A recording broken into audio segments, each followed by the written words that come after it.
Good. Piyush, welcome.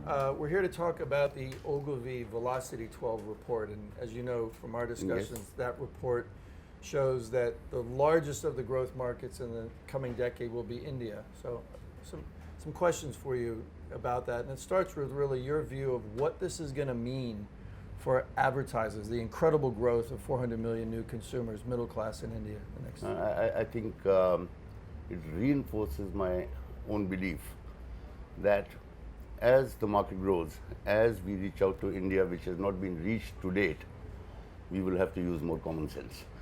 Common sense, speak to middle class people in their language, touch their hearts in the way they want their hearts to be touched. I think it will be a huge opportunity for those who think Indian.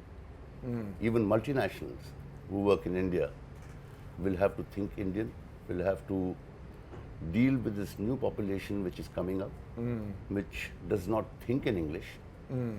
It believes in their own language. There are so many languages in our country. We will have to be so much more focused onto these Indians. I think this is the time for thinking local rather than thinking global. And I guess thinking local in India, given the vast differences of regions, means also thinking local across India, not one India. Yes. Do you think most companies are able to think that way or thinking that way already? I mean, I think if I look back to my own career, I've seen the graph change, yet there's a long way to go. I don't think many companies are in a position today to think that way. And I think companies who will do well, the marketers who will do well will be the people who will identify people from these areas, who have a way with communication, who know the culture, who know the nuances, and who can actually read just below the skin and not on the skin. yes. Well, one of those issues, though, about reading below the skin, I guess, is foresight and being brave to do new things. And I think the work that you and the team have done has often set a new bar socially. Can you talk to us about that? I mean, how you see clients understanding how to, have a more progressive view in a society that sometimes is maybe miscast as being less progressive, but in fact has a number of people who are. How do you do that? I think clients are also getting smarter. The likes of Unilever, who have understood India, who've reached out to India in its media dark areas, talking to them in a way which they understand. So I think as more Indians or companies who operate in India understand that end of the day, consumer is the king, Right. and my books are not, Right. and theories are not, and Chile is very different from India, and Shanghai is very different from Chennai. Right. So I think companies will have to understand that, get the right people who respect the culture. I think the key word out here, Kent, is respect. Understanding is not good enough. Right. I can understand things by reading books, Right. but I'll respect it when I feel things. When I go and mingle with them, I get the kind of people who live with them. And I think that's the challenge out here. And I think as Ogilvy, we're trying to prepare ourselves for that. Today, if you walk into the Mumbai office or the Delhi office, you'll find people in the creative departments and in any other department speaking multiple languages. Yes. They speak from their heart. And I think that's what enables them to be able to connect with people a little better. Piyush, well, we see brands trying to think Indian, as you said.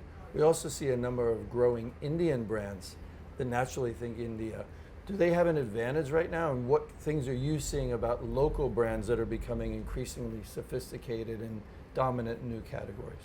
If you take two brands as a reference, one is Asian Paints, which is one of the largest paint companies in Asia, and the other one is Pidilite, which makes chemicals and glues. I think they understand India. They will go into deeper India. They will penetrate faster because the way they've built their businesses, Kent, are first making a relationship right down at the bottom. Understanding nuances, like I'll give you a reference out here. When you know that a guy is coming from middle class, he cannot paint his entire house, he doesn't have the monetary ability. They made little boxes of paints to just paint their window frames. Ah, So at least you feel good about the house that you live in. yes. So it is that kind of understanding of knowing that you look at 1.25 billion people and do not fool yourself.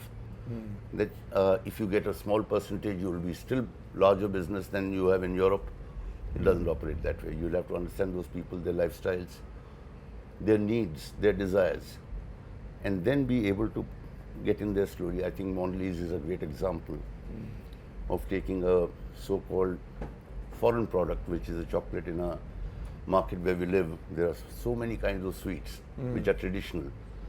And over the last 15 or 20 years, Cadbury's has slowly penetrated into the rituals of India, the traditions of India, without getting into religion.